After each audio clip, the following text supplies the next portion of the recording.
Hope आप सब खैरियत से होंगे और खुश होंगे।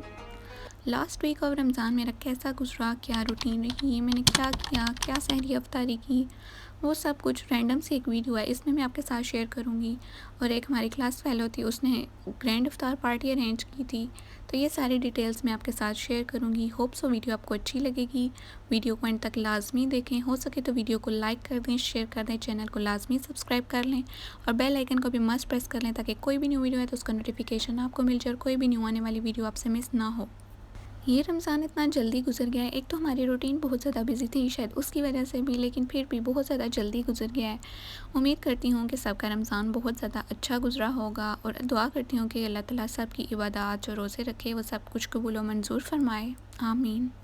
ये मेरे कुछ पार्सल्स आए थे जो कि मैं रिसीव करने कुवैती चली गई थी। कुवैती वो जगह होती है जहाँ पे आपके सारे पार्सल्स आते हैं और वहाँ से जाके आपको रिसीव करने होते हैं, और ये हमारी यूनिवर्सिटी में ही होती है। तो मेरे सारे पार्सल्स आए थे, वो मैं लेने चली गई थी। यहाँ पे क्लासेस का टाइम होता है 8 से 12 तक और 12 से लेके 2 बजे तक यहाँ पे ब्रेक टाइम होता है। तो जो 12 बजे के बाद का टाइम था, हम लोग उस टाइम गए थे जब हमारी क्लास ख़त्म हुई थी, और उस टाइम वहाँ पे बहुत ज़्यादा रश होता है। फिर जितने भी मेरे पार्सल्स आए थे मैंने वहीं पे ओपन कर लिए थे ताकि फिर मुझे मुश्किल ना हो उठाने में और ईज़िली मैं लेके आ सकूँ। कुवैती से वापस आते हुए मुझे कुछ फ्रूट चाहिए था, वो फिर मैं लेने के लिए आ गई थी। जो फ्रूट शॉप है हमारे हॉस्टल के बिल्कुल साथ, वहाँ से मैं डेली की जो फ्रेश फ्रूट होता है वो ले लेती हूँ, क्योंकि अगर मैं बनाना ज़्यादा लूँ तो वो फिर ख़राब हो जाता है। इसलिए फिर मुझे जितना ज़रूरत होता है एक दिन के अकॉर्डिंग मैं फिर उतना ही लेती हूँ। चाइना में फ्रूट्स और वेजिटेबल्स वेट के अकॉर्डिंग ही मिलती हैं। वेइंग मशीन्स इनके पास पड़ी होती हैं, जितनी भी आपने चीज़ लेनी हो वो ली और उस वेइंग मशीन पे रखते हैं और साथ नीचे वहाँ पे प्राइस आ जाती है। फिर क्यूआर कोड स्कैन करके तो वो प्राइस हम लोग पे कर देते हैं। यहाँ पे सारा यही सिस्टम है। अगर इफ़्तार की बात करें तो इफ़्तारी में मैं बहुत कम चीज़ें बनाती हूँ। मोस्टली मैं प्रेफ़र करती हूँ कि फ़्रूट्स मैं अच्छे ले लूँ, फ़्रूट्स मैं ज़्यादा लेती हूँ। इसके अलावा कभी फ़्रूट चाट बना लेती हूँ या कभी इसी तरह सिंपल फ़्रूट रख लेती हूँ। इसके अलावा जो मेरी एक वीडियो थी जिसमें मैंने आपके साथ शेयर की थी रमज़ान प्रेप्स, उसमें मैंने चने बॉयल करके रख लिए थे, फिर मैंने फ्रीज़ कर लिए थे, तो वो मैं चने निकालती हूँ, उनको मैं कर लेती हूँ डीप फ्रॉस्ट और उनका मैं चना चाट बना लेती हूँ मोस्टली। और इसके अलावा पकोड़े तो मैंने 1-2 दफ़ा ही रमज़ान में बनाए होंगे और बाकी फ़्राइज़ बना लेती हूँ, क्योंकि क्लासेस सुबह से शाम तक हो रही होती हैं। इतनी बिज़ी रूटीन होती है, बिल्कुल भी टाइम नहीं होता, सो मैनेज करना बहुत ज़्यादा मुश्किल हो जाता है। इसलिए मैं प्रेफ़र करती हूँ वही चीज़ें बनाऊँ जो कि मैं ईज़िली और कम टाइम में बना सकती हूँ। चना चाट मैं जब भी बनाती हूँ मैं कोशिश करती हूँ कि उसके साथ ही पापड़ी लाज़मी बना लूँ। बहुत जल्दी बन जाती है, 5 से 10 मिनट लगते हैं। तो ये मैं बना लेती हूँ, इससे बहुत अच्छा टेस्ट हो जाता है और मुझे काफ़ी अच्छी भी लगती है। सो मुझे मज़ा आता है खाते हुए। बाकी क्लासेस और लैब्स तो जैसे रूटीन में चल रही होती हैं वैसे ही चल रही होती हैं, क्योंकि ऑब्वियसली यहाँ का तो सिस्टम टोटली डिफरेंट है। इवन ईद पे भी हमारी क्लास है, हमने जाके अपनी क्लास लेनी है। सो इस तरह से लैब्स वगैरह जा रहे होते हैं। क्लासेस लेना इतना मुश्किल नहीं होता, लेकिन जब लैब जाना होता है वो हमारा दूसरे कैंपस में होता है। सो 2 बसेस चेंज करके हमें जाना पड़ता है, तो वो काफ़ी हेक्टिक रूटीन हो जाती है। फिर जिस दिन हमारी लैब होती है ना, तो हमारे लिए बहुत मुश्किल दिन होता है। हमारी एक फ्रेंड है, उसने ये ग्रैंड इफ्तार पार्टी अरेंज की थी सिर्फ गर्ल्स के लिए।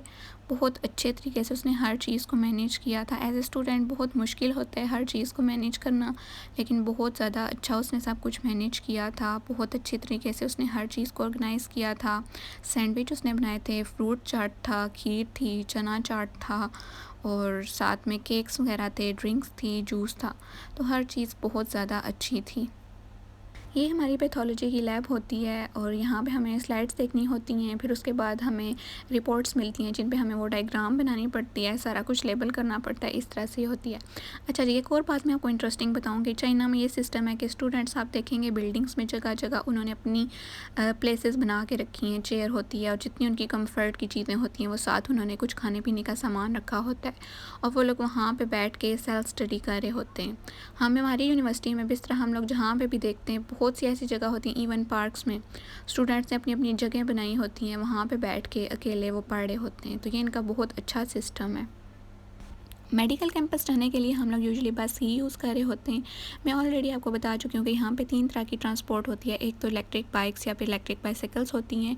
साइकिल्स जो होती हैं वो गवर्नमेंट की तरफ से होती हैं, अली पे और वी चैट से क्यूआर कोड स्कैन करके पे करके तो हम लोग यूज़ कर सकते हैं, वो भी काफ़ी अच्छी होती हैं। दूसरे हमारे पास टैक्सी का ऑप्शन आता है, लेकिन टैक्सी स्टूडेंट्स के लिए काफ़ी एक्सपेंसिव पड़ जाती है, क्योंकि अगर हमने डेली जाना हो तो एक तरफ के हम लोग 10 युआन या 20 युआन नहीं दे सकते, तो वो काफ़ी ज़्यादा एक्सपेंसिव होता है हमारे लिए। तीसरा ऑप्शन हमारे पास आता है पब्लिक ट्रांसपोर्ट, जो कि होती है बस। बस हमारे पास सबसे ज़्यादा रीज़नेबल ऑप्शन है, क्योंकि बस का किराया मोस्टली 1 युआन होता है। जब बहुत ज़्यादा सर्दियाँ होती हैं, ये लोग हीटर्स वगैरह ऑन करते हैं, तब इसका किराया 2 युआन हो जाता है। इसके अलावा जब बहुत ज़्यादा गर्मी होती है, एसी ऑन करते हैं, तब इसका किराया हमारे पास हो जाता है 2 युआन। लेकिन जो मिड का सारा टाइम ड्यूरेशन होता है, इसमें इसका किराया सिर्फ 1 युआन ही होता है। इसके अलावा एक और अच्छी बात है कि जब यहाँ पे बहुत ज़्यादा ठंड होती है, स्नोफॉल हद से ज़्यादा होती है, तो तब बिल्कुल ही ये लोग किराया लेना बंद कर देते हैं। आप फ्रीली बसेस पे ट्रैवल कर सकते हैं, चाहे आप कहीं भी जाएँ, पूरा जितना आपका सिटी है उसमें आप घूम लें, तो आपको कोई भी अमाउंट पे नहीं करनी पड़ती। ये इनका एक बहुत अच्छा सिस्टम है यहाँ पे। अच्छा जी, एक और मैं यहाँ के एक बहुत ही ज़्यादा एडवांस सिस्टम के बारे में आपको बताती हूँ। जैसे पाकिस्तान में हम लोग सामान वगैरह मंगवाते हैं, जैसे फूड पांडा, उससे ऑर्डर करते हैं, कोई भी ग्रॉसरी आपने करनी हो तो वो आपको आ जाता है। इस तरह से यहाँ पे एक ऐप है मेituan, उससे हम लोग ऑर्डर कर सकते हैं ग्रॉसरी, तो हमारे दरवाजे तक आ जाती है। ठीक है, ये एक सिस्टम है। लेकिन यहाँ पे जो ग्रॉसरी स्टोर्स होते हैं, यहाँ पे होता है कि ये ऑर्डर जो होता है ऑनलाइन, वो जो अंदर लोग होते हैं उनको वो सेंड कर देते हैं, और वो इस तरह से बैग्स होते हैं, इनमें डाल के सारा सामान। तो ये आप देख सकते हैं किस तरह से ये सारा डिलीवर होता है। जो बाहर बंदा खड़ा होता है मेituan वाला, वो बस वहाँ से ये बैग पिक करके और अपना जो ऑर्डर होता है वो रिसीव कर लेता है। इतना एडवांस इसका सिस्टम है कि उस बंदे को खुद अंदर आके हर चीज़ ढूंढ के वो सामान नहीं लेना पड़ता, और ये सारा इलेक्ट्रिकली ये खुद ब खुद सारा सिस्टम चल रहा होता है। तो ये मैंने जब देखा, मुझे इतना अच्छा लगा कि किस कदर ये एडवांस इनका सिस्टम है, और बहुत ज़्यादा मुझे ये अच्छा इनका एक सिस्टम लगा था। बाकी स्टूडेंट्स मुझसे फ्रूट्स और वेजिटेबल्स की प्राइसेस भी कह रहे थे कि आप बताया करें, तो वो यहाँ पे 1 जिन के अकॉर्डिंग मिलती हैं। मतलब डिफरेंट प्राइसेस होती हैं। कुछ शॉप्स होती हैं जहाँ पे आपको सस्ती मिल जाती हैं, और कुछ होती हैं वहाँ पे एक्सपेंसिव मिलती हैं। जैसे हम लोग सब्ज़ी मंडी है वहाँ पे जाते हैं, वहाँ पे जो बाहर लोग सेल कर रहे होते हैं वहाँ पे वो बहुत ज़्यादा सस्ती देते हैं, और अगर अंदर हम शॉप से लेते हैं तो वो काफ़ी एक्सपेंसिव होती हैं। डिपेंड करता है, प्राइसेस हर जगह डिफरेंट होती हैं, और यहाँ पे हर चीज़ रेट के अकॉर्डिंग ही मिल रही होती है। As compare to Pakistan expensive हैं चीज़ें, लेकिन फिर भी जब यहाँ आते हैं तो सिस्टम की समझ आ जाती है, तो फिर इतना मुश्किल नहीं लगता कुछ भी समझना। That's it for today's video. Hope so video आपको अच्छी लगी होगी। वीडियो अच्छी लगी हो तो वीडियो को लाइक कर दें, शेयर कर दें, स्पेशली उन स्टूडेंट्स के साथ जो कि चाइना में पढ़ रहे हैं या फिर चाइना आके पढ़ना चाहते हैं, ताकि उनकी हेल्प हो सके। चैनल को लाजमी सब्सक्राइब कर लें, बेल आइकन को भी मस्ट प्रेस कर लिया करें, ताकि कोई भी न्यू वीडियो आया करे तो उसका नोटिफिकेशन आपको मिल जाया करे, और कोई भी न्यू आने वाली वीडियो आपसे मिस ना हुआ करे। इंशाल्लाह बहुत जल्द एक न्यू वीडियो में आपके साथ मिलूंगी। तब तक के लिए मुझे इजाज़त दीजिए। अपना ढेर सारा ख्याल रखिएगा, और मुझे भी दुआ में ज़रूर याद रखिएगा। अल्लाह हाफिज़।